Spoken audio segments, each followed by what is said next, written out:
automobile industry is the biggest industry in the world. They have more money and more influence than any other sector.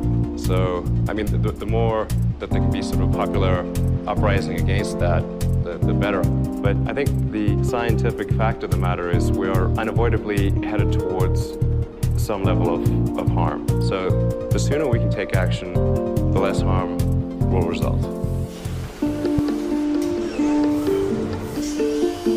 Wow. Holy crap. That's a good robot. Whoa.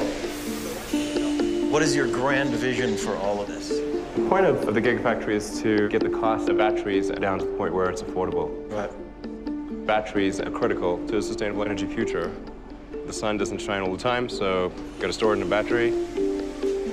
How is this going to help developing nations that have massive populations that need to have power? So the advantage of solar and batteries is that you can avoid building electricity plants at all.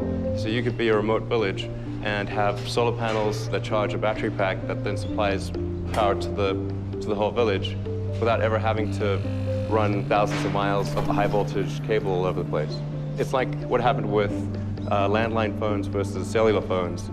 In a lot of developed countries, they just didn't do the landline phones. They just went straight to cellular. And we actually did the calculations to say, like, what would it take to transition the whole world to sustainable energy? What kind of throughput would you actually need? And you need 100 gigafactories. So 100 of these? 100 of these, yes. That would make the United States... No, the whole world. The whole world? The whole world. All energy. That's it? Yeah. That sounds... It's manageable. That sounds manageable. Yeah. The GigaFactory, when it's complete, it'll have the largest footprint of any building in the world. Counting multiple levels, it could be as much as 15 million square feet. So Tesla can't build 100 gigafactories.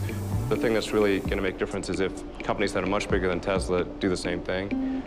If the big industrial companies in China and the US and Europe, the big car companies, if they also do this, then collectively we can accelerate the transition to sustainable energy. And if government sets the rules to favor sustainable energy, we can get there really quickly.